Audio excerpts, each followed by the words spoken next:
Hi, I'm Tom Power, and welcome to Toy Heart, a podcast about bluegrass. Welcome to the show. I hope you're staying safe. I'm coming to you from my living room in downtown Toronto. I went out for a walk last night or a couple of nights ago, and it was just, it was so spooky and so eerie. And I got home and thought, that spooky, eerie feeling is actually a good thing because it means everyone's home right now. So if you're home right now, staying inside, I said to someone the other day that the Prime Minister of Canada, I live in Canada, the Prime Minister, Justin Trudeau, came on and was like, if you're staying inside, you're doing a great job. And I said to someone the other day that to sit on my couch, eat chips, play video games, and be told by the Prime Minister that I'm doing a great job is every millennial's dream. So I could not be happier. I could not be happier about the constant validation that I'm getting. I'm excited for you to hear today's show. Thanks so much for the kind words on our Alice Gerrard episode. This is episode 4 of 8, so we're halfway through the season of season 1. This has been really amazing, and the response has been really great too. So thank you so much for sharing it with your friends and subscribing and all that. I was excited for this interview for a long time. It's with Béla Fleck, the banjo virtuoso. I went to Béla's house down in his basement studio, past his kids' toys, sort of down this winding carpeted staircase. And we sat down across from one another at a table with a glass of water each and talked for a little bit over an hour. And I was really taken aback at various times by how honest he was, how giving he was to the questions that I asked him, and how well examined his life is. Like, he's obviously thought a lot about how strange it is that he's ended up where he is in his life. You know, and since we've been editing this interview, Steph Coleman, the co-producer of the show, and I kind of texting back and forth, talking a lot about this interview, about why this guy who plays the banjo never has like a piece of straw in his mouth or wears, overalls. No disrespect to the overall wearers, but he never really does that. He's loved by so many people without ever needing to compromise any part of himself. Like, you go to a Béla Fleck show, you sit down, you got your program, you look around you, there's classical music fans who, probably have subscriptions to classical music things, serious jazz purists, who I imagine with a goatee and snapping and wearing a beret, even though they're probably just normal people. And then, of course, people who are standing in the aisle and spinning around in a circle for pretty much the entire show. Each of those groups tend never to step outside of their preferred genres ever. How Béla manages to bring them under a big tent without compromising anything is sort of unprecedented, and I think it's a topic of discussion in the community of how he does it. I think through the story you're about to hear, the story that Béla tells of his life, you start to get an answer just by the way he tells the story, how incisive he is, how driven he is, and also how kind and empathetic he really is. I have been a very big Béla Fleck fan as a musician for a couple of decades now, but I came away from this interview really admiring him as a person as well. I'm excited for you to hear this. Here's my conversation with Béla Fleck. What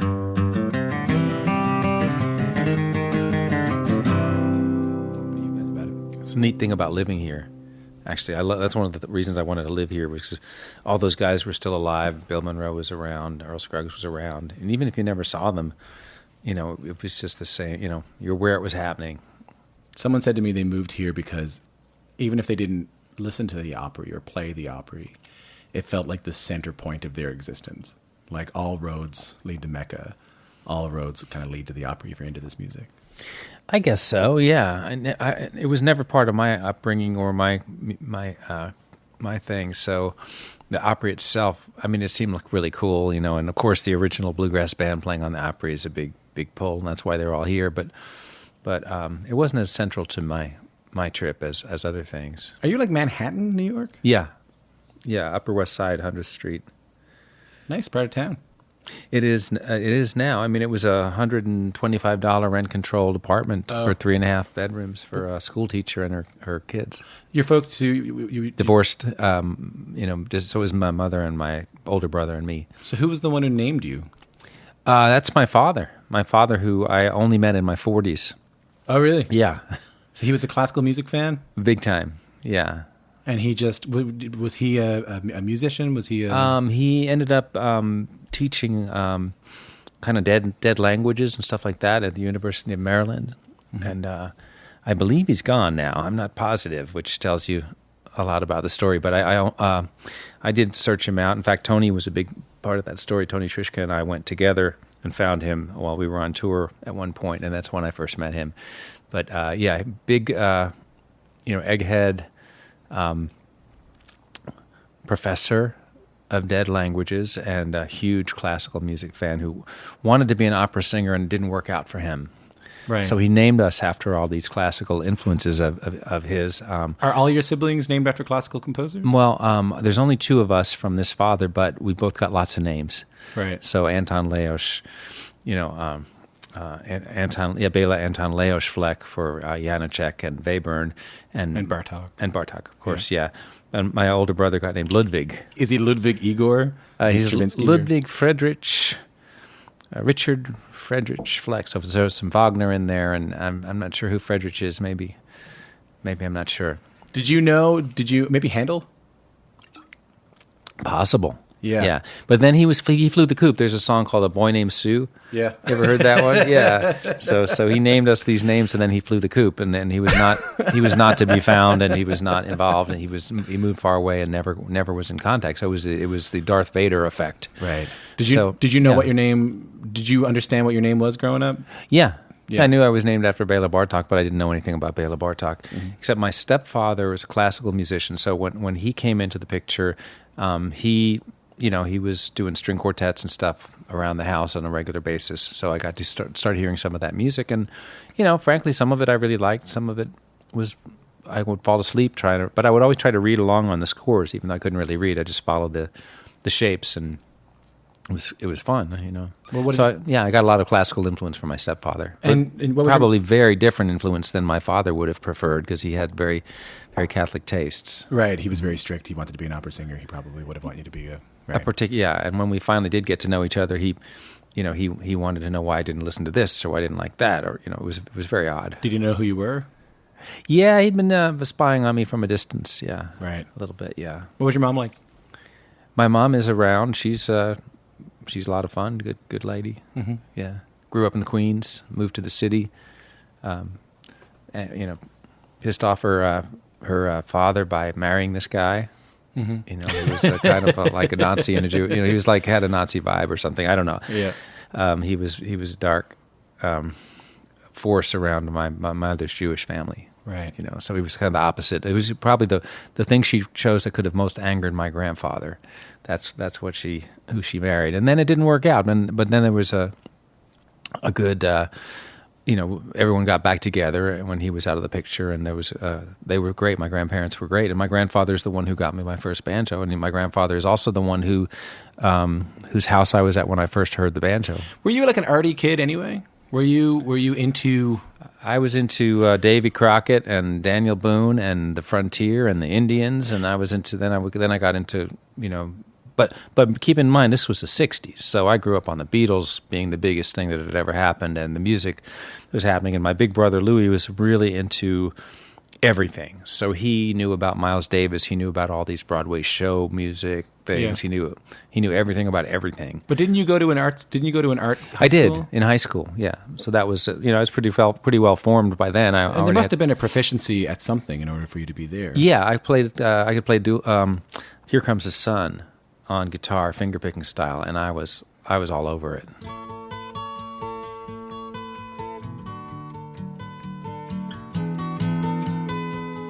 I could nail it. So that was really good. I was way better at that one thing than any other thing I could do. And I'd learned some blues scales. I'd had a guitar teacher that lived upstairs from me on the sixth floor, I believe. We were on the third floor. And I'd go up there, and he'd teach me the blues scale up and down the neck, which meant when I finally got my banjo when I was 15, I was already familiar with the idea of movable scale positions going up and down the guitar. And then now that I was playing banjo, that made sense to me. A few years later, when I was trying to expand the possibilities of playing the scales and stuff. That single string style. You had a musical aptitude before. Yeah, I was always very musical, but I wasn't. There was no fire lit. It was, it was one of those kids. You say, "Oh, he's into music. That's nice. He's into music." That's something else from, wow, that guy is fired up about music. And that happened to me in a flash. Once my grandfather gave me that banjo when I was 15, I transformed into Type A character, and I've been that way ever since. Do you have flashbulb memory about that? the same way you can remember where you were when, when Kennedy was shot, or you can remember where you were when. It's hard to tell as many interviews as I've done now. What is my memory and what is me retelling the story? Right. I've told it so many times, but but I feel like I remember. In your head, what does it look like? Yeah. The getting of the first banjo? The hearing of the Beverly Hillbillies theme. That's I've told it so much, but what's in your head? Like, what are you picturing? I see me and my brother, my older brother Ludwig, who goes by Louis, being allowed to sit on my grandparents' bed and watch TV, very unusually during the day. While something must have been going on, they must have needed to get rid of us for some reason, so they let us watch TV, which never happened.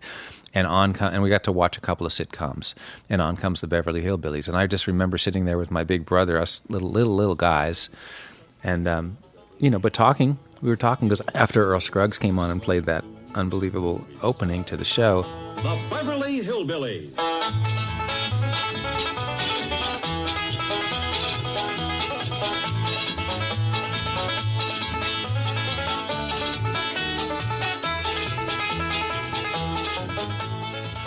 I remember asking him, "Did you hear that? Did you hear that?"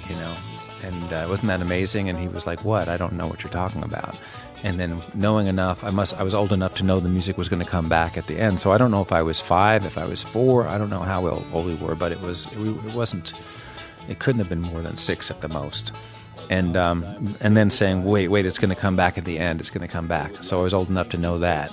And then it came back on, and I said, "There it is again. There it is. There it is." And I said, "Isn't that amazing?" And he went, I guess. I don't know. That's my memory of it. And I can see myself there in their room. I'm almost in tears hearing the story, to be honest. And I'm not a very tearful dude, but I can tell.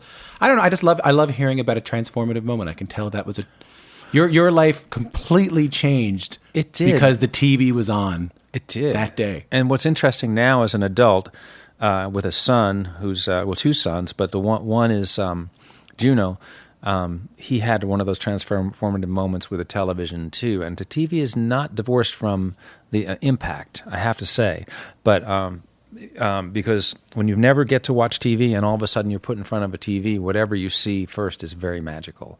So part of that sound coming off the little TV was so exotic and amazing. Mm-hmm. It stuck with me. For him, it was golf. Mm-hmm. I hear he's really good. He's really an amazing golfer. But the thing is, the only reason he's an amazing golfer is because we wouldn't let him watch TV. And then his grandfather begged us, let him watch a little golf with Grandpa. Now think about Grandpa's TV in his basement, like the lair, the beautiful, huge, amazing television, and put this little 2-year-old in front of this amazing sound system, beautiful, incredible screen, and watch a golf ball go across it. And of course he goes absolutely berserk. Yeah. And so, he had that aha jumping up and down moment. He just started yelling, "He got it in the hole, he got it in the hole." And from then on, he's been a golf freak. You must be able to see some of yourself in there. You must be absolutely. It must be meaningful for you. Obsessive quality. That's good, though. It's not all bad. When you got the banjo, what kind of banjo did your grandfather get you? It was like a K type of it. It was like a K that nobody had written K on. It was black headstock, nothing else. And did you have those? Did you have the finger picks? Did you? I had to get them. No, I didn't know anything about that.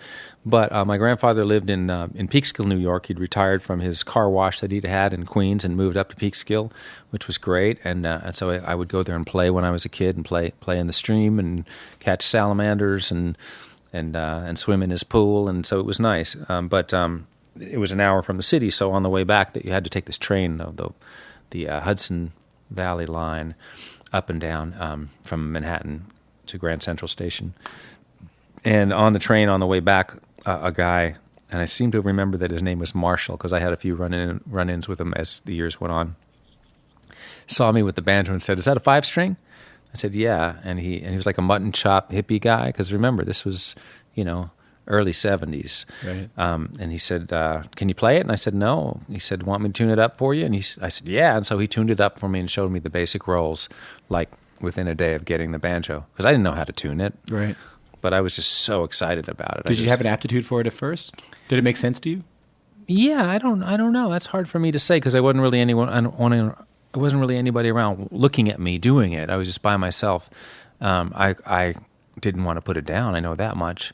So I went to my guitar teacher. I had a guitar teacher then called Alan Corby, and Alan sent me to a guy named Eric Darling pretty quick. I had gotten the Pete Seeger book. And it wasn't making much sense to me. Had you heard Earl Scruggs? Did you know? Yeah, I still remember. Like my banjo awareness from whenever I was 5 or 6, 4, whatever it was, to 15, 10 years later, I was a closet banjo fan, but I wasn't really telling anybody or making any big deal about it. Isn't that interesting? You were. I never thought I could play it. I thought it was such one of those things nobody could actually do.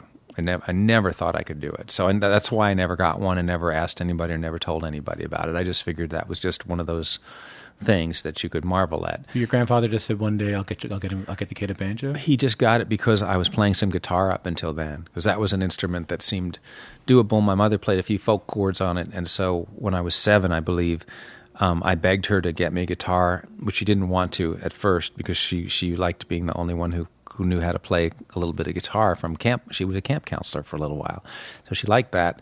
But finally, I kept begging, and so she got me a guitar. We got matching classical guitars. And then Here Comes the Sun, look out. That's right, and that's it. That's it. I finally figured out Here Comes the Sun, taught myself. And it's meaningful to me that was a finger-picking song that you learned. Yeah, well, that's true. Yeah, because part of what Alan Corby did, he was a folk guitarist, and I was taking these lessons, and he would teach me, folk songs. Right. So you were. But he sent me to Eric Darling, who had taken Pete Seeger's place in the Weavers. Remember, I'm in New York City, so I'm like 1 degree away from all the '60s folk players. Yeah, the Greenbrier Boys were on the go at the time. There was a banjo, Bob Yellen in that band. Yeah, that was a Bob, Gene Yellen, both those guys. Mark Horowitz was around. Bill Keith was all around the city often. Eric Weisberg was right there. Dueling Banjos had hit. That had certainly reinvigorated my interest in it. And were you learning Fireball Male? Were you learning like Scruggs style? Well, this guy Eric Darling was more of a folk guy, so he was teaching me, these rolls that he did. They were 3-finger, but they were very folky, more oriented, and it wasn't like an Earl Scruggs trip at all. Mm-hmm. And his own tunes, which I wasn't actually that into. I can say that now that he's passed, but it was like, here, I'm going to teach you some more of my tunes. Check it out, and I'd be like, this isn't what I'm here for. But eventually, he was wise enough, or I guess what the word is. He was a good guy, and he said, "I've taught you all I can teach you. It's time for you to go somebody else. You need to go and take lessons from Mark Horowitz. He'll teach you the Keith style." I was like, the Keith style. It's like sounded like sprockets. Yeah, I don't know. I didn't know what Keith was. Right? Did you know how to play Scruggs style at this point? Well, I'd learned. I'm sure I had the Scruggs book that I was loving, and I was listening to a lot of Scruggs. I was a big fan of the Carnegie Hall album, which I love. You folks keep hollering for Martha White. Yeah. Thank you very much. I keep hearing some folks holler for Martha White. And I knew now, as I went further, I got to know some of the people who were hollering. Oh, really? Yeah, because that's New York City, right? That wasn't that far from my home. That was such a surprise to Lester, hey? That was such a beautiful moment to hear. I mean, he must have been so shocked to be in kind of the big city around these college kids. Well, it's funny, when I talked to Earl about it, he said, those darn kids were going to ruin our live recording, so we just had to do it. That sort of thing. And it's not a good Earl imitation, but... Are you big playing with Martha White? Yes, ma'am. Goodness gracious, good and light, Martha White. Martha White. Are you big? That's all I remember from that concert, to be honest. Yeah. I think on it. Well, it made it great. Yeah, it like, did. What is this Martha White everyone's yelling? Well, and then when they finally did it, it was awesome. But anyway, so I started taking lessons from this guy, Mark Horowitz, who lived in Canarsie, Brooklyn. Like, it was a long train ride. And at that point, so I'm 16, and I'm taking the train out there by myself, which is, an hour plus riding on the train after school to get a lesson and then back. Yeah. So he taught you melodic banjo? That's what he taught me sprockets. Right. Yeah, he taught me sprockets. So, yeah, he taught me everything. He was a great teacher. That's funny, man. Yeah, he taught me. He knew he was one of these encyclopedic, and he still is one of these encyclopedic type cats who could teach you how Alan Mundy played this, how Van Eldridge played that, how Earl Scruggs played that, how Don Reno played that, and it was pretty much dead on. He was just one of those guys, and then at a certain point, and what he would do is he would just like record a ton of stuff for me, like here's the Fireball Male, here's 3 minutes of me playing Fireball Male. Well, here's 3 minutes of me playing Devil's Dream. Well, here's the Sally Ann. Well, here's Old Sockeye. Here's follow the leader. Everything he knew, he would put on a cassette, and I would take it home and I would painstakingly transcribe it. And I'd come back a week or two later, and he would and say, "What do you think?" And he'd say, "Well, yeah, you can do it that way, but here's how I did it." And that was the lessons. And he got to like me. And at a certain point, I'm sure he's the one who told me I should go get a Tony Trischka record. Right. Were you able to jam at all, Béla? Did you have anyone to like? Yeah, no, I was jamming. In fact, what I realized is before I even found Eric Darling, there was a folk club called the Hey Brother Coffee House on 106th Street, 6 blocks from my place. And every Friday or Saturday night they'd do their, it was in a community center. There'd be a folk hoot nanny or whatever. Yeah. And I saw a sign for it, and I brought my banjo there one day. And I couldn't really play much of anything, but what I would do is sit in the back and do this 2 rolls I knew, the forward, backward roll and the thumb in and out roll. And I learned them both from Pete Seeger's book. Mm-hmm. No, from Pete Wernick's book. Oh, cool. From Bluegrass Banjo. And I would go sit back there and roll along quietly with everybody, try and catch the chords, and that was the beginning. And then gradually I started to find people. And then one day I was walking up there, and I saw some guys walking down the street with banjo cases and guitar cases, and they saw me, and they said, "Hey, you play bluegrass?" I said, "Yeah." And they took me in. It was a guy named Pat Flory, who was a guitar player who was going to architectural school at I guess NYU, but up on 120th, up there somewhere, and he had a place on 104th Street, and he was a real live bluegrass guy from New Orleans, of all places, and he had gathered around him 3 or 4 musicians that were New Yorkers that loved bluegrass, that were so excited to have a guy like that, and he became the center of this little world, this little cell.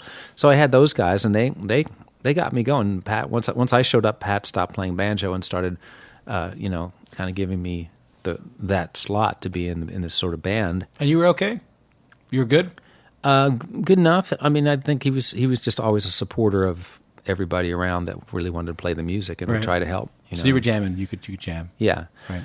Mm-hmm. And then I was in bands. By the time I was in the second year of high school, I was always in a bluegrass band of some kind. There was people around. That's an interesting thing, because I've had this conversation with a bunch of different people about kind of like feeling sort of isolated in the music and then finding the person where it kind of makes sense. Well, I was isolated from my peer group of people my age. Right. They all thought I was crazy. Right. But so these bands you were playing in high school were not other kids in no kids. No, but they were all the remnants of that folk scene downtown. There was a place called Bowl and Board where they would have jams. And I found a regular mountain dulcimer player who liked to sing and play, and I would play with her. And sometimes I'd play guitar. I had a Martin, and we did little gigs, little folk club gigs. But there was a whole scene of people and this great fiddle player named Marty Laster, a Jewish guy who was just a great fiddle player, just loved to play, loved all the music, and we became kind of pals, and we would go in and out of groups together. Right. He was older than me. They were all older than me. So when did you become aware of Tony? Well, at some point, I mean, if you're in New York, eventually you're going to hear about Tony, but eventually, I suspect it was Mark Horowitz telling me, you need to go out and get this record, which I got. I found it at, I think at Colony Records. That was on like 48th Street. That was where I remember finding it. And wow, it blew my world open.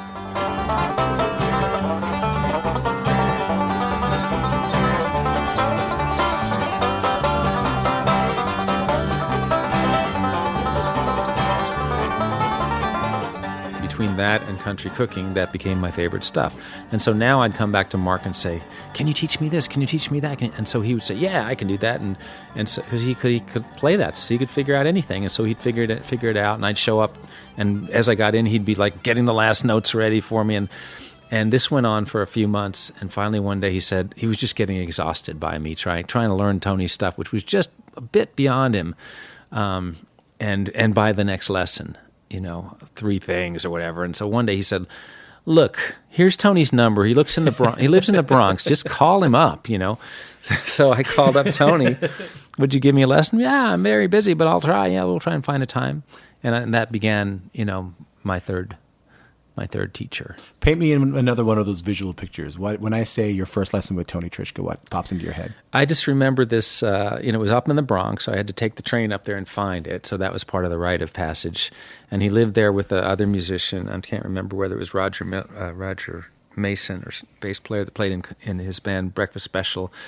And it was just a little New York apartment, and through the window there was, you looked out the window and you saw a brick wall. And I remember Roger and Tony saying, yeah, we spend a lot of time staring out that window. And just sitting on the couch, and there was a cassette deck, some speakers, and we'd listen to a couple things, and we'd play, and we'd jam out and go wild, and I'd tape it all. And then I'd go home and try and figure it out, what he was doing from my tapes. Were you interested in playing, Tony and I came up with a good term, bluegrass adjacent?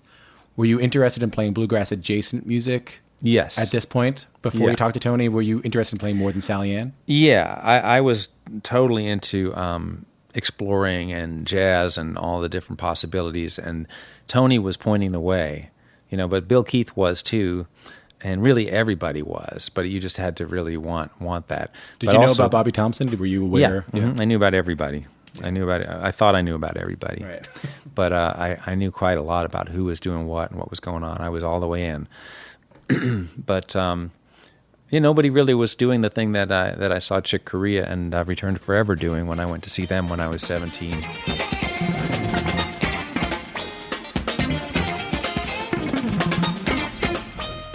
And it wasn't Chick, although he was my favorite musician on stage. It was Stanley Clarke and Al Di Meola. I saw you with Stanley Clarke in Montreal. I was 17. Yeah. That was a cool one, man. Yeah. That was a great show. You and Stanley and Jean-Luc Ponty. Jean-Luc Ponty. Yeah. At the Montreal Jazz Festival. It was one of my. That was maybe a Tony Trischka moment for me. Wait, did Stanley show up? Yeah, that wasn't. He didn't show up to Toronto. Oh. He. I know all about this concert. Yeah. I ran into you. Did I ever told you this story? I ran into you earlier that day, and in the mall. And I was gone to buy socks or something like that. And I said the dumbest thing. I think about it a lot. I said, "Hey, Béla, nice to meet you." You said, "Hey, man, it's nice to meet you too." I said, "Is it going to be a good show tonight?" And you said, "Oh, no, man." you messed up. And I was like, "Oh, what a dumb question. That's so stupid." And then later that night, when you came out to do the solo banjo portion of the show, you said, "This goes out to that young banjo player." I really did. You really did.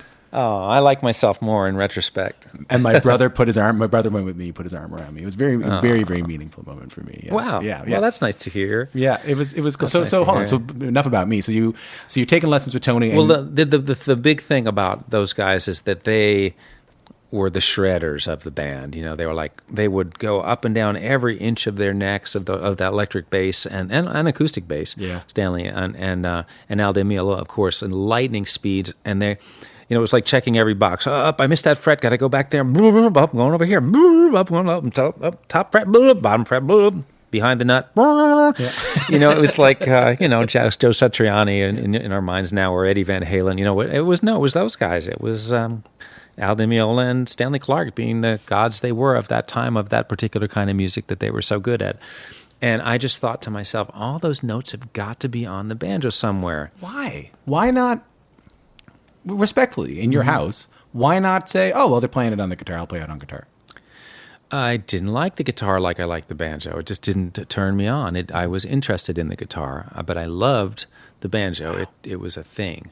And I was like, well, why can't I play it on the banjo? And it seemed like I had taken on some sort of civil rights for the banjo kind of point of view, even pretty early. It was like when people would laugh at me and do the hee-haw arms and start dancing around when they saw me with the banjo, that just got my back up. It seemed like it wasn't fair the way people were dogging the banjo. Yeah, what were they really saying? What were they saying? No, hold on, when they were saying yee-haw and all that stuff, what were they really saying? They were saying, this is a poor instrument. This is a... They were making... I think they were connecting it to the images of in the Deliverance movie of the kid the guy getting sodomized by these guys and connecting it to the banjo. Yeah, paddle faster, I hear banjo music. Right, the white trash, the Evil's white southern backwoods Right. Sickos, that kind of thing.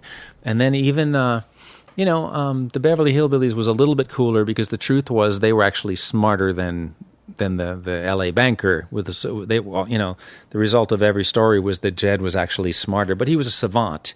It wasn't like he knew he was smarter. Well, maybe he did. I don't know. But that wasn't as bad to me. But then the other one was Hee Haw. I mean, Hee Haw was always these dumb guys in a field.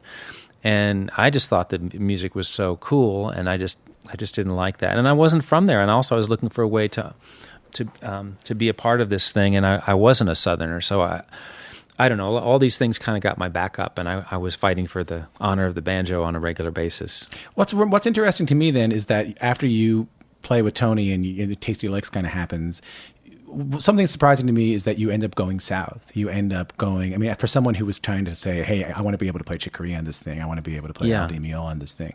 You end up going to Lexington, I guess? That's right. You end up going to see JD. That's right. And part of it was I've always been an observer. And I observed in the Bluegrass Unlimited every week, every month, there was a letter to the editor from somebody bemoaning the fact that bluegrass was being ruined by the Yankees, such as Tony Trischka, Andy Statman. All of these guys that were doing new things with the music were being, they hated it. They hated it, and I saw that, and I went, well, I don't want people to hate what I do. I wonder if there's a way I could get them to like me. And I thought, well, maybe there's something. I started to really tune into the music, and I realized there was a difference between the way the Northerners were playing it and the way the Southerners were playing it, and I was kind of looking for a way to be able to do both.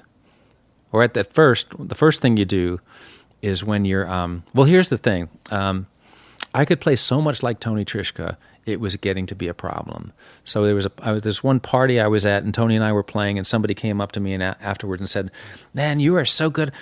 You and Tony were playing. I had my eyes closed. I didn't know who was who. And I was so excited and proud of that. But until a while later, I started thinking about it. Wait a second. He actually is Tony Trischka, but I'm not. Mm. And so I was looking for ways to differentiate myself from Tony. And one way was to go deep into the Southern thing, which, now Tony is quite a adept traditionalist, but he wasn't really presenting that way back then. He was the guy that was changing the music, that was doing all this new stuff.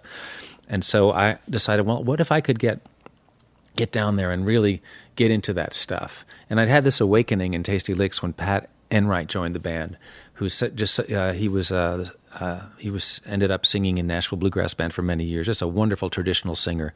And he awakened my appreciation of traditional bluegrass in a way that I hadn't expected, because I was really going down the Tony Trischka, the modern path. This guy comes along, and he's so good at traditional bluegrass that all of a sudden I took it much more seriously. So a combination of these multiple things going on, and I had a chance to go down south and join a band with two guys that had played with J.D. Crowe. Was that Spectrum? Spectrum. Yeah. And the thing about it is that there was people were talking about Tony Rice and Crowe and this feel, this rhythmic feel. And they weren't talking about that with the Yankee players. They weren't talking about that with us Northerners. So I wanted to be part of that. And also around this time, banjo was getting pulled out of the music. David Grisman had the quintet. He had no banjo. Tony Rice had just done Manzanita. Manzanita had no banjo. No right? banjo. Yeah.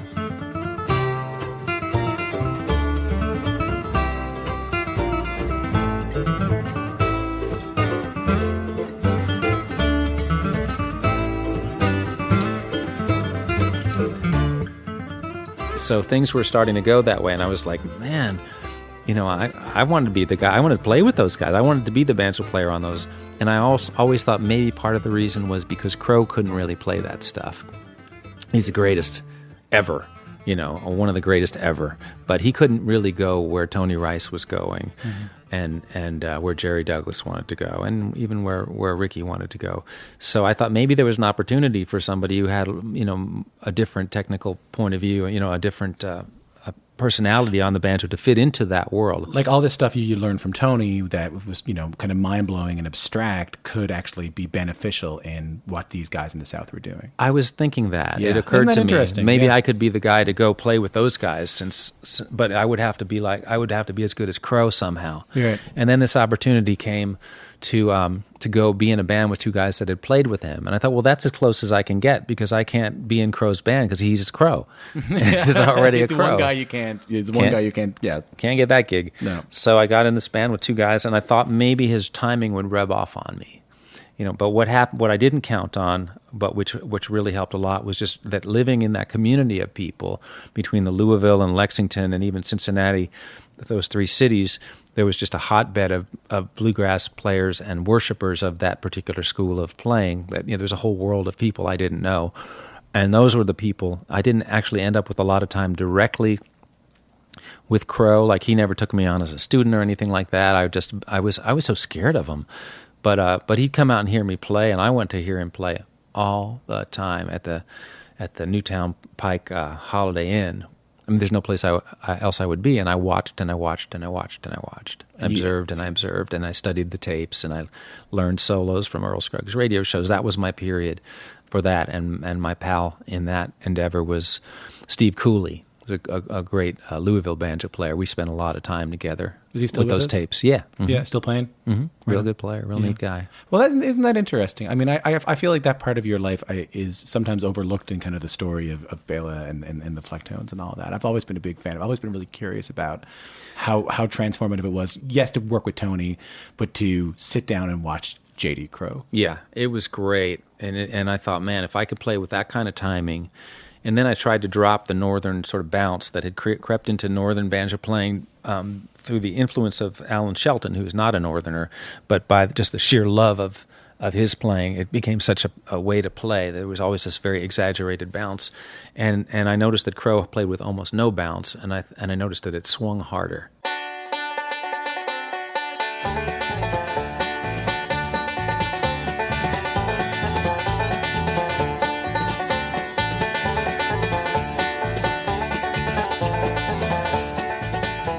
Made that thing that where the music just started to make you move in a whole different way, and I got really into the metronome and studying the way timing worked, and it helped. But the neat thing is that I still don't sound like any of those guys. I don't sound like a traditional guy, but my timing and my rhythmic focus sharpened quite a lot from it, and I learned a lot of lessons from it that I then applied to everything else that I was doing. And when I finally did get to play with Tony Rice, I could lock in with him like nobody's business, and he liked it. Yeah. Did you have any aspirations of being like a more traditional guy? Did you have any aspirations of playing with Monroe or anything? I auditioned for him once, and if he had taken me, I would have done it in a minute, and I would have loved it. Can you tell me about the audition? Yeah, it wasn't anything special. We were at the, I guess now it's called it had so many different names. This festival, it was Berkshire Mountains Bluegrass Festival at the time, and it was Wintergrass. Whatever it is, upstate New York, the great festival up there, Winterhawk, yeah, and somebody got me an audition, and I don't think he needed a banjo player. It was just a thing to do. If you could get an audition with Monroe, maybe he'd know you, maybe someday he'd need somebody and give you a call. So I went onto his bus and I sat and I played some tunes for him, and he said, "You got to get your hands together." I said, "What do you mean?" He said, "Well, you've got to get them together, So I think the basic idea was that I wasn't integrating my two hands properly. Right. And you and I were talking a little bit earlier about kind of meeting the people that, I finally met some people like-minded. When you met like Sam and Tony and Jerry and these guys, was it like, finally? Yeah, Jerry was the one that was the most open to me in the beginning. He was the warmest and friendliest right away. And Sam had played on a record for me. So he did a lot of stuff as a session player. He'd kind of play for anybody. So I mean, sure, he was going to be nice to you while he was there. You never really knew for sure where you stood, but he's just such a great guy and wonderful to people when they're there together. But I didn't know what he really thought. So he did this project for me, and I got Jerry to play on it too. It was called Crossing the Tracks. It was my first album.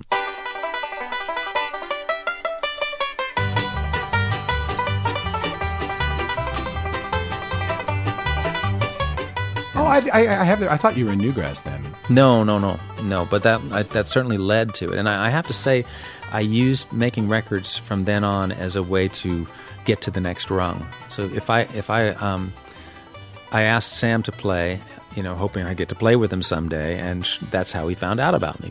And I got Jerry to play on that record, same thing. And everybody else on it were people I already was playing with a good bit and already, so that didn't really achieve anything, but it was something that Rounder suggested to me. I said, well, can't I just record with the Tasty Licks? And they said, you can, but why don't you think a little bit bigger? Right. But I was so scared of everybody. But you were obviously getting a bit of a name if they wanted you to make a record. Yeah, but they were waiting for me to get some backbone or be ready. And I'm glad I waited that long. It's a better record than it would have been if I had to. I was a little irritated because, Mark O'Connor had made his record at 12, and I thought I was a hot shot, and I wanted to do it before I was 20 at least. It was a silly egotism. Right. But, I was 19. So.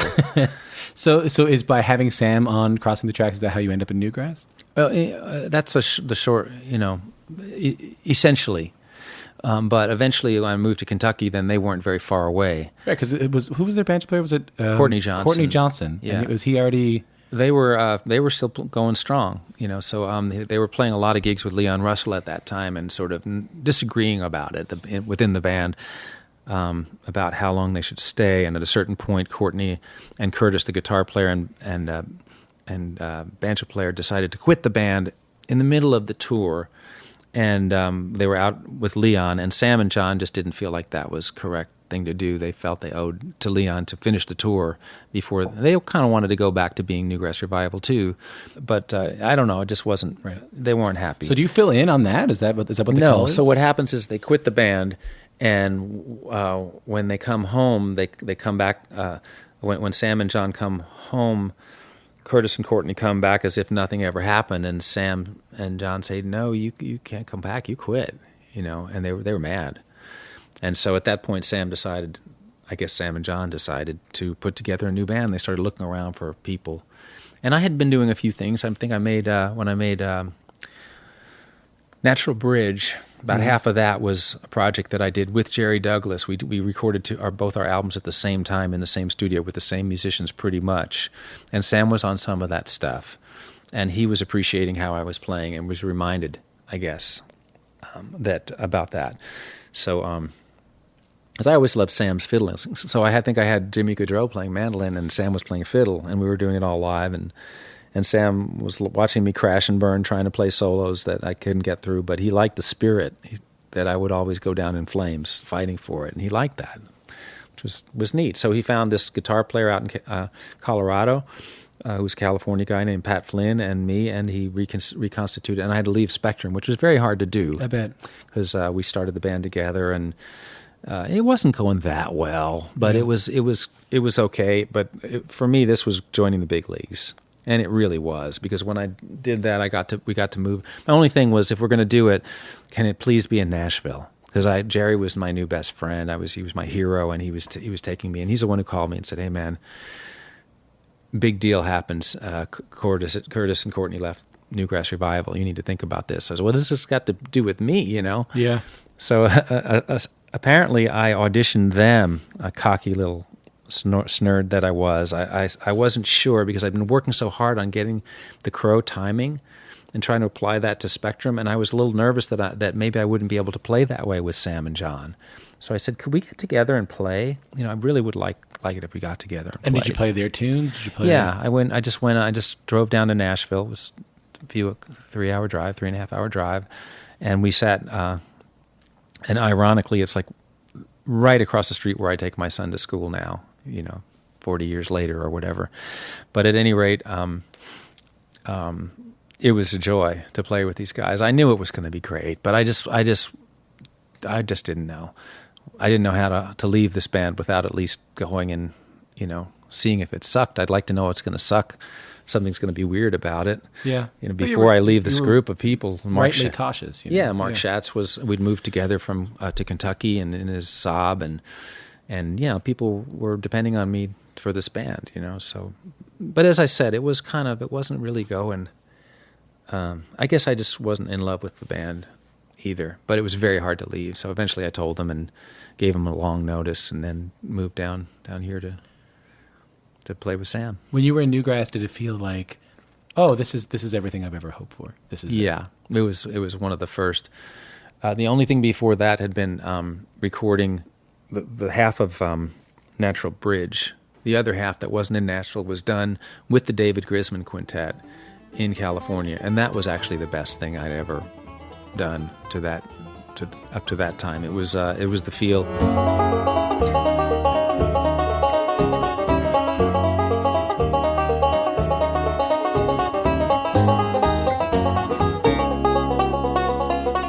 I was trying to get Tony Rice and Grisman to record together again, and they had agreed to. They had had an acrimonious split, and they were going to get together and record on 6 tracks for me. And the night before I was supposed to fly, I got a call from Marion Layton. Tony's canceled. He's just not ready to. It's like, oh man. So then at the last minute, Mark O'Connor, who was now in the David Grisman Quintet playing guitar. Yeah, great guitar player too. Unbelievable guitar player. Yeah. I begged him to switch, but he was so excited about playing fiddle on this record because he wasn't getting to play any fiddle. And but he reluctantly switched to guitar and did some double fiddling, and Darryl got on the record. But anyway, the feel of this music with Mark Schatz and me, and Mark being a real studied fan of Tony Rice rhythm guitar playing, and locking in with David Grisman, who was also just an unbelievable player at rhythm, and all the things he's so good at. And Mike Marshall was a part of that. He was on some tracks too. So we had the double mandolins and we had double fiddles, but the feel of the music was something I had never experienced up to that date. It was so good. So that was the high water mark for me up until then. And then the Newgrass thing, when we started out, we were just doing the existing material, but it was badass. I mean, it was really. I remember the first rehearsal. I had gotten back from Japan. I wasn't quite done with Spectrum, but I think I got back. And I mean, maybe that was it. Maybe I was done, and I had to go straight from the flight, that long flight from Japan to Evansville, Indiana, where our first rehearsal was going to be. I had never met Pat Flynn, and they were like, "Now go to sleep, and tomorrow we'll start." I was like, "What, are you kidding me? Let's get him out! Come on!" And we got out the instruments and we started playing, and it was just glorious. It was, everybody just totally awesome, wonderful individual players. And were there dreams of stardom? Were there dreams of being the biggest band in the world? I don't know if that was on the cards, but I just knew we all knew we had something, really. I mean, immediately we knew we had an awesome band. Well, I'm on my way to a brighter day. Maybe I will see you there. But right now, Mom, I've got to get in the wind again. Have you seen the Sam doc yet? Yeah. I guess that was a thing. Like I was a fan of Newgrass Revival when I became a fan of yours, and I kind of got into Newgrass Revival by finding out about it and listening to Drive and listening to all these records and going, oh well, did you know while he was doing that he was also in this band and getting into that. This is hard for me to talk about, but I didn't know until the reason I asked about did you want to be the biggest band in the world, because I didn't know until I watched the doc that there was this sort of are they going to make it bet happening in Nashville about the Newgrass Revival. Yeah, there was. That's absolutely right. Yeah, and a few things had happened. Like Ricky Skaggs had come along. He was a new traditionalist in quotes. Yeah, he'd been successful with a bluegrass element, but everybody else. And there was a couple of recording. I played on some records that went number one as a session player, and the banjo was on. And every once in a while, someone would hire me to play on something that would go to number one. But yet, there was a kiss of death feeling about the banjo in country music at that time. You think it was the banjo? Oh yeah, and it was like you got to have drums, and Béla should play guitar. And there was that push of sort of reducing the banjo's role. It was, although some of the best stuff that we did the best with, like Can't Stop Now, did have banjo front and center.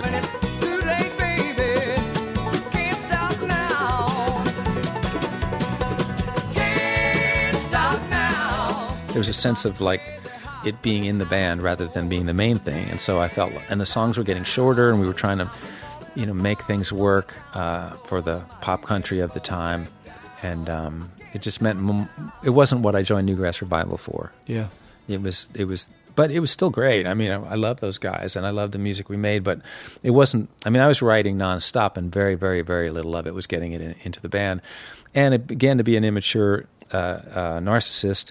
The stuff that I was bringing to the band was regularly getting nominated for Grammys, and none of our other stuff was. So I was frustrated, and I wanted to go fight the good fight, for progressive music of some kind, and they were all a little bit older. We were still riding around in a van and wanted to be in a bus, and I was worried we were going to have a hit doing something we all hated and or just weren't that into, and then have to do that for the rest of our life, as I was seeing some other bands have to do at that point. But also, if you're a singer, it's a little different experience to try and make it, because you're still you singing. But as a banjo player, I was getting to play more on other people's sessions, and they were going to number one, right? And we weren't, and I was feeling reduced, and I was feeling like the problem, and at the same time, you felt like the problem. Yeah, because I felt like if they got a drummer and got rid of me and got another great vocalist, maybe they could just fit in just fine. But I don't really think it would have gone that way, because I don't think we had the right combination of the kind of vocal. We had great singing, but it wasn't the kind of vocal that was going to make it on country radio at that time, I don't think. Was that a hard phone call to tell Sam? Well, it was a gradual thing, and he came to see me do the first Flecktones thing, which was just PBS a Béla Fleck and Friends right? thing. Yeah, it wasn't. It was a year and a half before I quit the band. Was that where you did the Mac thing, or was that before that? Yeah, I did it was Newgrass had already done this show twice. I think it was called Lonesome Pine Special, so they couldn't do that anymore. And the guy named Dick Van Cleek up in Louisville had put together this TV show, and he said, "Come put together like a show, do something you want to do a avant-garde banjo show." He knew who I was and what I was trying to be, so you could see it in Newgrass. And so he gave me just a open hour to do anything I wanted. He said, "You can, see if you can get, one of the Marsalis brothers to come play with you. Get the greatest jazz players to come down. Do something. What do you want to do?" So, well, I've got this string quartet I wrote with Edgar. We could do that, and I'm doing this stuff with the computer, and then I could put together a jazz band. Okay, great. Go do it. Go find them. And I started thinking about it, and just around then, I was really intrigued by. I had met Victor. I had met Howard. And I was thinking that would be more interesting than me with a backup, rhythm section. I'd even tried that before. It hadn't worked that well. I wasn't a good enough jazz player. Right. But my tunes, with Victor and Howard, and maybe a drummer, maybe that would be a much cooler thing to do with the show. So I put these guys together, and that was the plan. And Sam happened to come to the show, and he said when he saw us come on stage, he knew I was going to leave the band.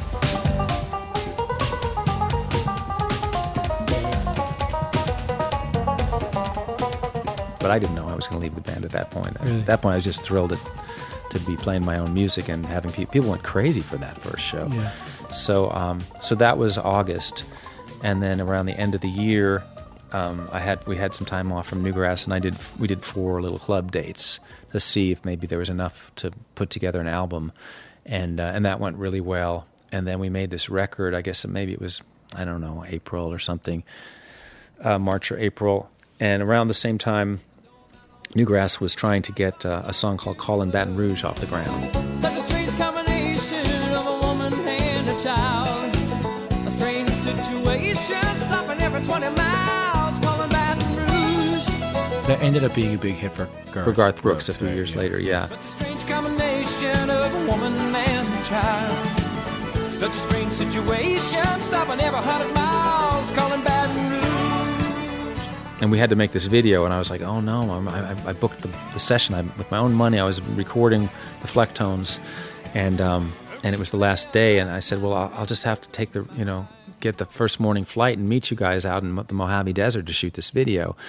And so anyway, we recorded it. It was just one of those all-in, I think we recorded, I don't remember how many days, 6-7 days, really intently working on this music, really getting it good. And then I was making the rough mix till 4 or 5 in the morning, and I went straight to the airport, and my eyes were so bleary. And instead of going to sleep, I put it on. I listened to it on the flight to California, and I went, "Oh man, I'm gonna have to leave the band." That's when it hit me, because listening back to that first record, the roughs of it, and realizing how unique this thing was, it was like I had finally found the thing I was really looking for. but it took me a while to get up the nerve. And then we shot and you can see this video that was shot a few hours after that. If you look up Newgrass Revival Calling Baton Rouge, you see I'm wearing sunglasses. I'm wearing these Ray-Bans because my eyes were so bleary. I'd been up all night, and we're still standing around in the desert shooting this song, which was a cool song. Yeah. It had a lot to do with the arrangement of that song. Yeah. I loved that song, but yeah, we never could get it. I think it was top 40, but just barely. It might have even been 43, or maybe it was 20. I don't know. It was in there, but it was wasn't your biggest hit, I think. Yeah, maybe so. Yeah. But it never got past that, and it wasn't really happening. I'm surprised how, and maybe I shouldn't be, but I was surprised when I heard about all this and I learned the story of the Flecktones and Newgrass Revival, that that you and Sam stayed buddies. Like when I would listen to the Tales from the Acoustic Planet records, there was Sam on them. So it obviously wasn't that acrimonious. Well, the thing that happened when I quit, and I gave the band like maybe 7, 8. I think I quit in maybe May, but stayed until the end of the year. And our final gig was like opening up for the Grateful Dead at the Oakland Coliseum. So it was like we went out big. Got the shirt on. Yep, yeah, that's right. Right. But and all the things that we wanted to have happen were just not happening for us. Why can't we play with Bruce Hornsby? He was hot right then. Oh, that'll never happen. You have banjos and fiddles. That will never happen. Why can't we play with the Grateful Dead? Oh, that will never happen. They started to happen right there in that last year of Newgrass. Hornsby played at Telluride, and he invited us all. He was a big fan. He invited us all to sit in with the range, and Newgrass Revival got on stage and played with him, and he loved it. And then he started asking me to do things with him. I was like, why couldn't we? Why didn't we have to be stuck in the country music ghetto where we didn't belong? We were just 5 years too early for jam band world. It just was not quite happening. We would have been great in that world. You would have been Yonder. You would have been these kind of like big jam grass things. Yeah, I mean, all those guys that kind of copied us and then took it in their own. And I would say integrated us, not copied us. Nobody tried to be us, but we were just a little too early. By you, right? Highly. I mean, to be honest, Sam and most of all was the big kahuna of that world. I think he's the father of jam band music. And so is Jerry Garcia. But at any rate, all the people told us that this could never happen for us, but it really could have. But we were just a few years down the pike. But anyway, when I said I'm going to leave, Sam said, "Well, I'm quitting too," because he had it with one of the guys in the band. He was really struggling with a long, tough relationship, and he just was ready to move on. And he just sort of punted and joined Emmylou Harris's band, and it ended up being such a sweet relationship. And he stayed for 11 years with Emmylou Harris. She not still doing gets his up own with music. him sometimes. I think I saw a video of just maybe last year, the year before, them doing The Walls of Time. They're still buds. Absolutely, it was a beautiful relationship. He made her world bigger, and she made his world bigger, and it was a beautiful thing. But it was, it wasn't doing his own music, which eventually he came back to. But I think he lost some ground there by sort of stepping out of the improvising and the bluegrass scene. In terms of when he started his own band, it took a while to get it up and running. And David Grisman used to always say to him, it should be Sam Bush and the Newgrass Revival. You're missing, when Newgrass is gone, the people won't know, where to find you. They won't realize, but which is part of why I call Béla Fleck and the Flecktones Béla Fleck and the Flecktones. Is that so? Yeah, because of David Grisman, him always nudging Sam. Well, that was my question. My question was, what did you like? Did you learn something from maybe the issues around Newgrass, or just your experience with Newgrass that you fixed? Because you also strike me as a very business-minded person, someone who understands the music business very well. What lessons did you learn from Newgrass that you applied to Béla Fleck and the Flecktones? Okay, so Newgrass built up from nothing and were the underdogs, and nobody thought they were gonna make it. They're just scruffy. It wasn't gonna happen, But they did. They had a great career long before I joined the band, and then they had a great career after I joined the band. So I almost think of Newgrass as being, not about me. It's just a long trajectory of guys sticking to their guns with a unique vision. And so what I took from that was that if I was going to leave Newgrass, like the best gig, at this point it was the best gig you could possibly have for someone like me, and start over from scratch with a bunch of guys that nobody's ever heard of, I needed to make a commitment to be a band leader from now on, because I wasn't going to be able to keep these guys. And sure enough, 3 years later, Howard did leave. And I didn't realize Victor and Future Man would stay with me this whole ride. 30 years later, we've got each other's backs, and when we go out and do the Flecktones, they're always there.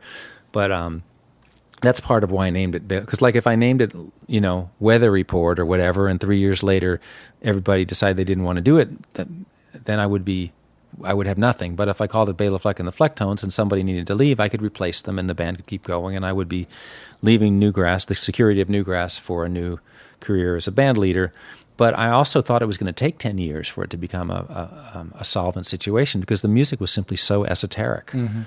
But that was the big surprise, is that it was embraced, and it became a huge success. And very soon we were getting all the gigs that Newgrass wasn't getting. We were playing at Carnegie Hall with Take Six. We were out on tour playing with rock bands, with Chicago, aging rock bands, sure, but we were out of the bluegrass ghetto completely. And you had these sort of hippie jam band people coming to see you. Absolutely, yeah. We were still on the front end of jam music. I didn't really want to identify with the jam scene at that point, because I really wanted to be a jazzer. I wanted to be accepted by that world. I also had taken all of the bluegrass influence that was overt out of the music at that point. I didn't want anything bluegrassy or country in the music. It took me a couple of records to come to my senses and stick that front and center and as a strong part of the music. Well, I've always wondered this, and I've spoken to a couple of mutual friends of ours, and I brought up this question to them, and they wondered the same thing, is in the midst of, say, the Stanley Clarke show with Jean-Luc Ponty and you, which I saw, I remember the Live from the Quick DVD being very, very important to me when I was a kid. In the midst of all of both these shows, there is always this moment where you sit down at the banjo by yourself, on not the electric banjo, and you play improvised music, you play some classical music, you play all these things. Generally, if I'm not mistaken, always ended with the Ballad of Jake Clampett.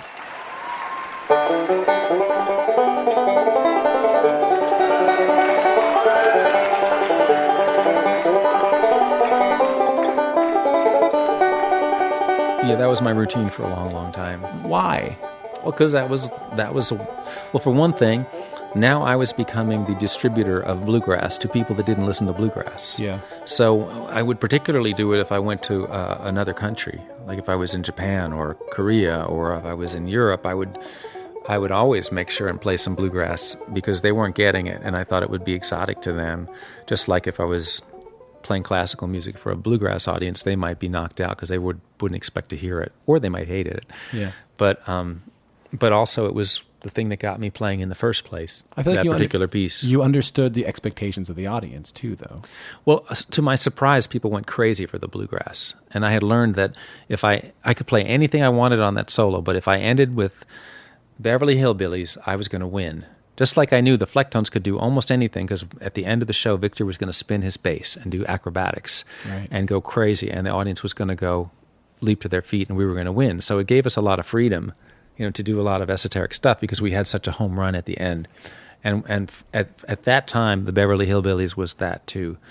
That was the way to lock it down, because not only did it was it familiar and exciting and fast, it also showed how different everything else I had been doing up until then was. But not everyone would do that, Béla, because I know musicians, I'm sure you know musicians like this too, who would say, hey, listen, this is what I do.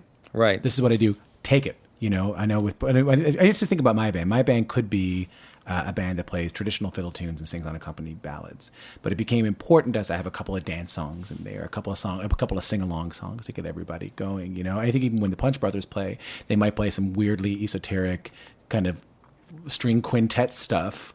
Right. And then they'll probably play My Cabin in Caroline, The Little Girl of Mine in Tennessee. Right. And we all know people who wouldn't do that. We all know people who would say, here's what I'm doing. Right. I'm not going to play So What here right now. Right.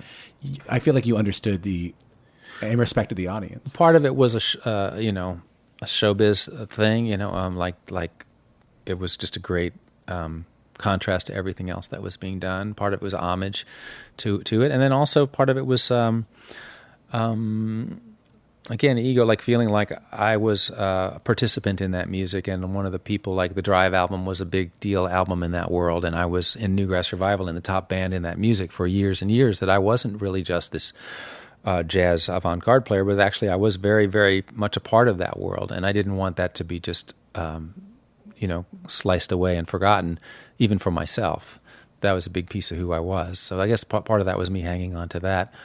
But and feeling like, well, if I'm supposed to be one of the really good guys in that world, which I guess I thought I was, after all the work I'd put into it, and I was in Europe, then I ought to play them some of that too. But gradually it worked its way into the music, and more in the Flecktones. Like we started doing the Yeehaw Factor.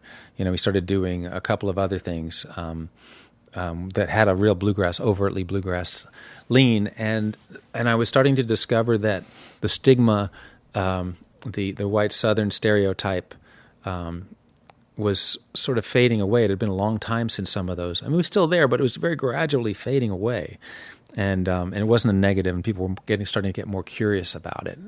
Talking about 20 years in to Flecktones at that kind of time, and then doing something like Big Country was actually just a big warm, sloppy kiss, not something that had any negative connotations to it at all.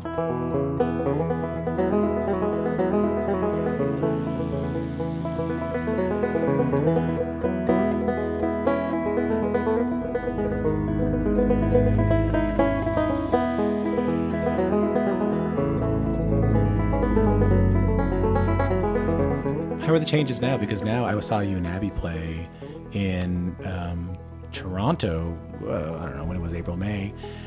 How are you finding the audiences now? I feel like people were really open and ready, and they didn't need you to play Fireball Male, but if you wanted to, that would be great too. No, I mean, that's one of the great things that happens from being around a long time. They'll come to see what you want to do rather than you having to do that. Like, I think if you get in that trap of playing what they want you to do, then you're stuck because you're always going to be playing the same songs for your whole career, and you're never going to be able to grow. But if you build a career that's based on change, it's like the Home Shopping Network. You better buy it now because it's not going to be for sale again. It's going to come off, and you're not going to be able to get it. If you want to see what that artist is doing now, you better go see it. And hopefully, if people like enough of the things that I do, then I develop a trust with them, and they're going to come and give me a shot. But I've discovered, in more recent years, it's harder and harder to get people to just go give you a shot. They want more assurance before they come see you. They end up loving it just as much, but it's harder to get them into seats. A lot of options out there. Yeah. I think we still haven't quite understood how detrimental Netflix is to this business.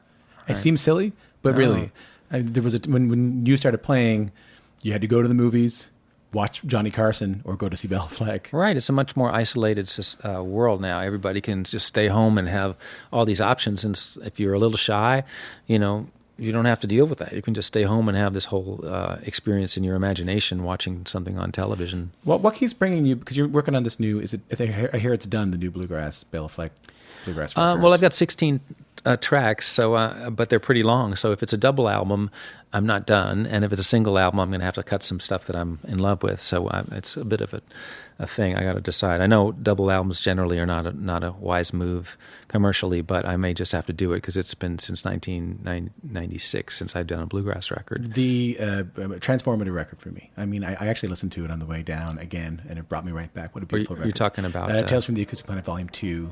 The Bluegrass Sessions. Yeah, well, it was kind of a high watermark for me. Polka on the banjo, make that 5-string hot.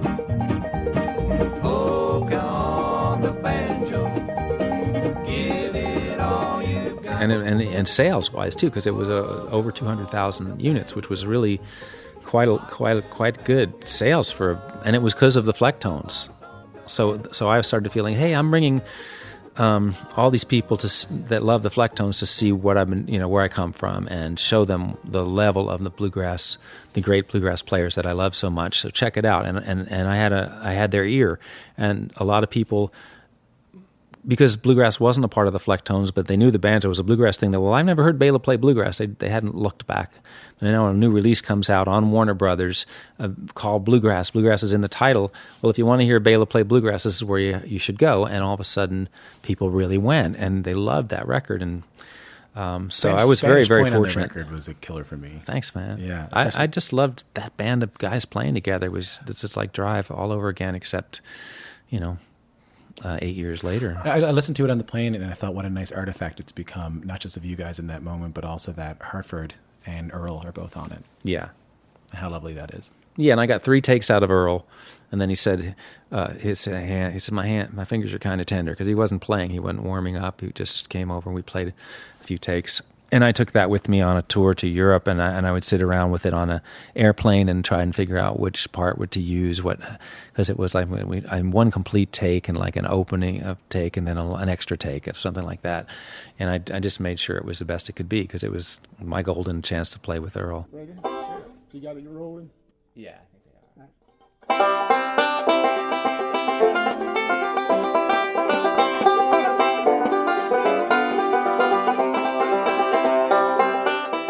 And I've never had any remorse about working hard on music. You know, it's nice when stuff all happens live and you can use a complete take, but, you know, live shows is where you do that. The studio is where you try to get it to be what you always dreamed it could be. Mm-hmm. And the ironic thing about that is when you work really hard in the studio, by hook or by crook, by overdubbing, by editing, whatever it takes, once you go out and get to know that record and do a couple of weeks of gigs, you're going to play it even better. But if you don't go through that process of perfecting, then you will. So I look at records as the rehearsal for the music. And it used to be we would rehearse enough in some bygone day. We would play like months of rehearsal before you'd record, and then you ought to be able to lay it down in a couple of takes. But nobody takes that kind of time anymore, and it ends up happening in the studio. So therefore, I feel okay about whatever it takes.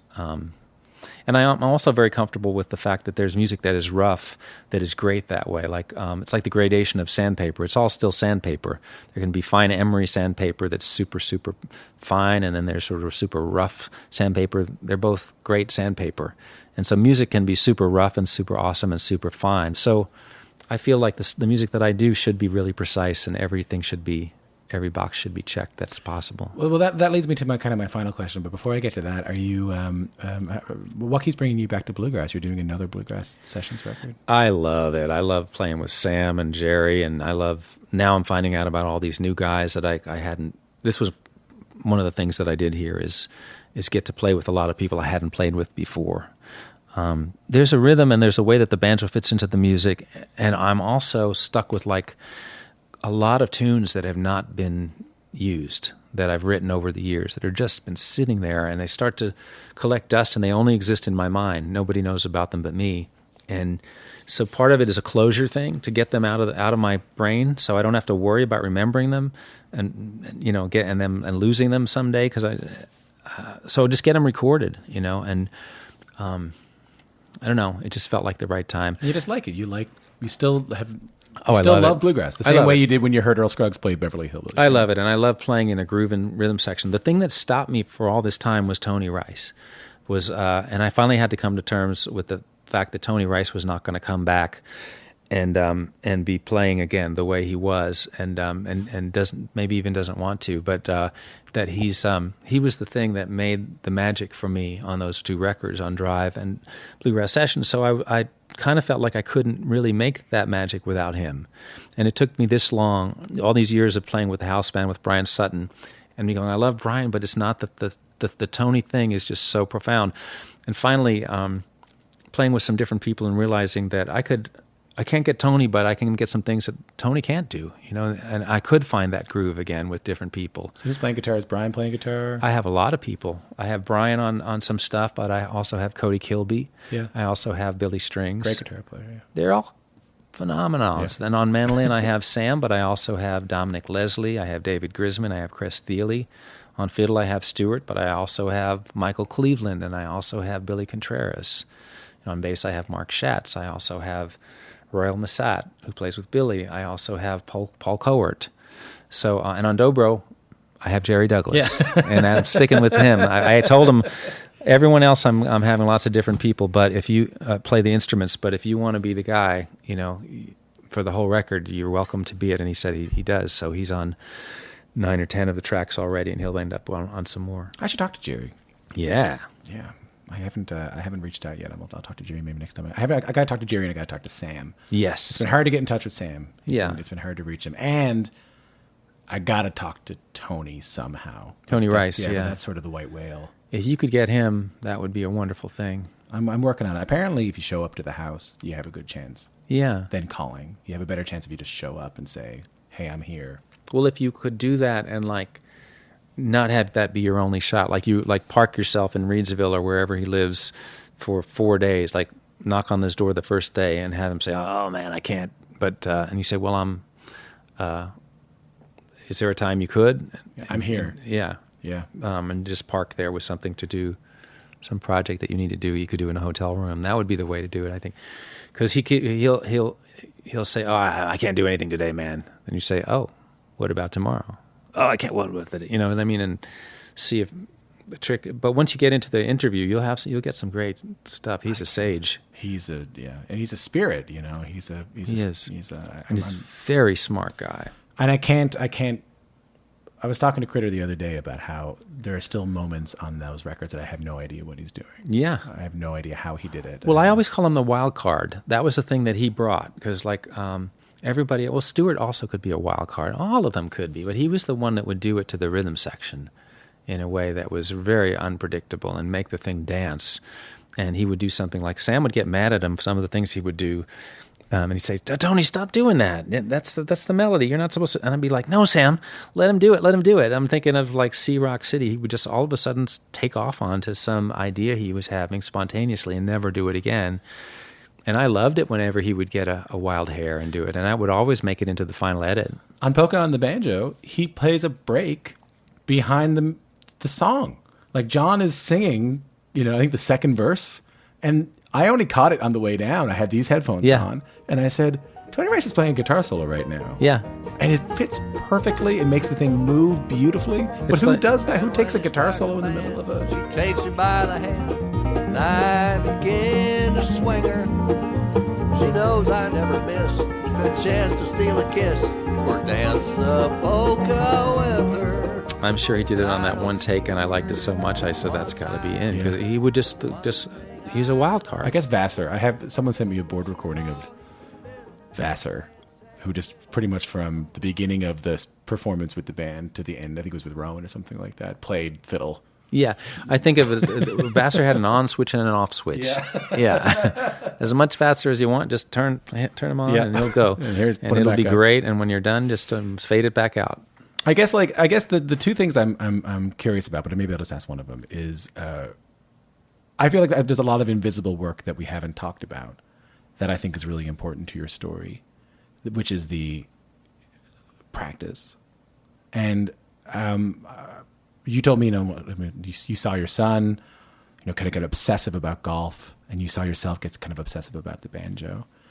But just how important is that practice, that kind of unsexy work, to becoming kind of who you are as Béla Fleck? Well, first of all, it's not unsexy. It's the sexiest part of the work. Because I always tell people, we just did this banjo camp, and I tell everybody, if you can get to where you love to practice, you have got a shot at making some progress at your music. And I also said, if you can do it while you're young, it's like income averaging or something, where you put in money every month and it grows and it grows and it grows. Your time when you're in your 20s, from your teens until you're 30, is worth 5 of your time from when you're 50 to your 60. You know what I mean? It's much harder to learn things and retain them at this age than it was back then. So I always tell people that. But if you can enjoy the practicing, then you got a shot. I love my time with my banjo by myself, sitting working on stuff. You finding much time with the kids now? No, very hard to come by. Very hard to come by. So that's a tough part right now. But I've done quite a lot. Yeah, I'm not retiring. No. But if I back off a little bit for a couple of years, I saw it. Juno, he's 6, and he was just like, he was almost. Things were kind of coming back to normal, and I could see it coming back, and I could see my time to play coming back. And I'm still going out and touring and doing things. When I'm on tour with the Flecktones or with Sakir and Edgar or doing something like that, I practice around the clock. That's my time, and if I've got something coming up, I just have to steal that time from my family. Fundamentals? Are you practicing scales? Are you practicing? I practice what's coming. Right. So if I'm going to go out and play with Chick Corea, I'm practicing. I'm thinking, how am I going to be a better jazz musician to play with him? How am I going to be a better partner to him? Is my time solid? Do I know how to get through these tunes? Can I come up with some new ideas for how to get through these tunes? Are there a couple of new things I can bring? With Flecktones, it's like, it's just very different muscles than I'm using the rest of the time. So I have to get those back. I can't walk on stage having not done that and expect to be able to play like that. I have to get up to full, marathon speed to play with those guys. How are you feeling about the future of this music, of bluegrass music? I think it's great. It's going to be hit and miss. You get these gold mines that sort of fall in from nowhere. The Alison Krauses and the Chris Thiele's and Gnomes and Stuart Duncans. I've seen them pop up. They don't come every day. Now there's a lot of people playing. There's more people than ever playing, which means the talent pool is pretty big. And some of these people are going to start. I know we have a Billy Strings that turned up here in the last few years. It took me a while to notice, but he's been at it for a good while to sound as good as he does. So they're going to keep on coming, but they're not going to be, I don't think you're ever going to have like 10 of them at once, these sort of wonder kind people that have a chance to broaden. But then again, you never know. You never know. I mean, there was a period in the jazz age, where you had, Charlie Parker and you had Miles Davis and you still had Benny Goodman and you had, all these different eras of great people and all these new people coming and Ornette Coleman coming in, Coltrane. And I mean, it seems like it was all at one time. It really wasn't, but there was just a huge talent pool in the jazz world there for a while. And those, when I look back at the 80s, Tony Rice, Sam Bush, David Grisman, Darrell Anger, Mark O'Connor, Edgar Meyer, all those, Bill Keith, Richard Green, all of these people, Tony Trischka, I can keep going. Mm-hmm. I think that may be the golden age of newgrass, where all of these incredible, powerful forces were active at the same time. Andy Statman, it goes on and on. Jerry Douglas, so that's a pretty incredible time. Because those are all formative people. Not everybody I hear now who's good is formative, like they're going to change the game. Right. Right. I know what you mean. They're really good. The basic level is higher than it's ever been. There's a lot more really good banjo players, really good mandolin players. Thiele has just changed that whole thing, not that recently anymore. But there's a lot, it's very normal to play them. And O'Connor did that with the fiddle. He made it very common to play fiddle at this whole other level. Do you still talk to him? I feel like he was part of the scene and then he kind of went off and did his own thing. He pulled himself out. He pulled himself out of the game for his own reasons. And so it was a big bummer to lose him from the scene and have him sort of not have... He was really trying to make his name away from that scene. And so in order to do it, he did kind of what I did, which was sort of remove himself and... almost look down on it a little bit. And I made some mistakes like that myself, and I shouldn't say that that's what he did. But that's what you did. He wanted to be seen in the classical world. He was trying to write concertos. He was trying to get out of that world and prove himself in that other world. And he took his licks, and he also had a lot of big successes. So at a certain point, his kids showed him the value of the music he did when he was younger. His kids and his wife, his current wife, who's a fiddler, they were like, that strength and number stuff was really cool. That stuff with those guys. So why don't you play with those guys? And he started thinking, well, why don't I play with those guys? Is he on this new record? Is he? No. I don't know if it's impossible. If I record some more, I may ask him again. I did ask him. But if he wanted to, he'd be welcome. But there's some talk right now. I'd love to see that band again. There's a little bit of discussion about something with some of those guys and him that may or may not come to fruition. But I'm hopeful. It's the first time it's really been on the table.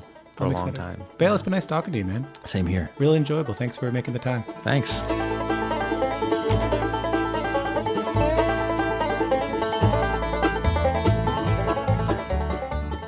All right, that's it for the podcast. Thanks a lot to Béla Fleck for having me. Later in the podcast series, you're going to hear my conversation with Tony Trischka.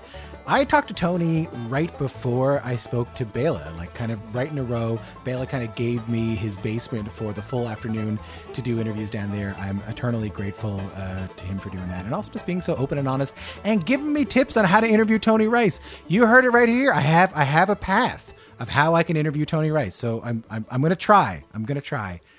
I promise.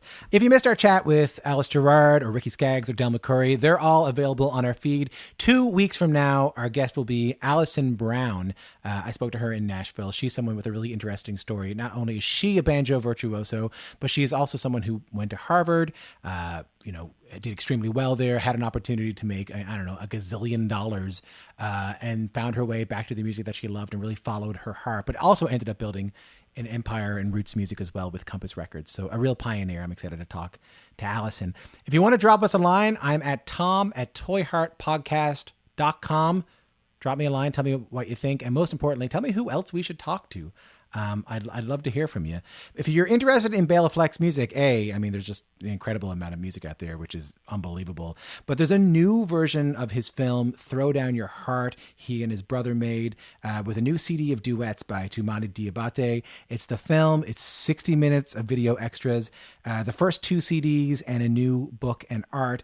Abigail Washburn, who is an incredible banjo player, was also in a duo with Béla, and they're also an item, has an exciting collaboration with Wu Fei, amazing Chinese musician, that's available on Smithsonian Folkways. You can also check out Béla Fleck and Abigail Washburn on Facebook, where every Friday they're doing banjo extravaganza recitals from their living room, which are just tickling my heart these days and getting me through the pandemic, which is something I just said out loud, getting me through the pandemic. That's where we are in our lives right now. We got to find things to get through the pandemic. Toy Heart is produced by Stephanie Coleman and me, Tom Power. Our executive producer is Amy Reitenauer Jacobs, with help as always from the entire BGS team, including producer Chris Jacobs. Yep. Associate editor Justin Hiltner. Ooh yeah. Managing editor Craig Shelburne. Love that guy. And all of the amazing writers and contributors that make BGS the best source for roots culture redefined. Discover more at thebluegrasssituation.com. Our good friends, and I think cousin, sister, brother, sibling podcast, The Breakdown on BGS, have a new episode about Oh Brother, Where Art Thou, the soundtrack that changed my life and a lot of people's lives. That is a really beautiful thing. You should check that out as well. This show was mixed by Mike Laval and Stephanie Coleman. Transcription done by Rob McLaren, a great banjo player in his own right in a great group called the Barrel Boys and Union Duke. Our theme song, Toy Heart, was performed by Kristen Andreasen and Chris Critter Eldridge. Kristen is an amazing songwriter in her own right. Check out her records, especially Gondolier, her most recent one. Beautiful record. Chris Critter Eldridge, hot band called the Punch Brothers. You might be familiar with them. They play the old twangy twang. But in addition to that, he's in a really beautiful duo with a great guitar virtuoso who sneezes out A flat diminished all the time. Julian Lage. They had a bunch of dates postponed. The new dates are available on their website, Lage, L-A-G-E, Eldridge, ELDRIDGE.com. All right, I feel like I just gave you side effects to a sleeping pill.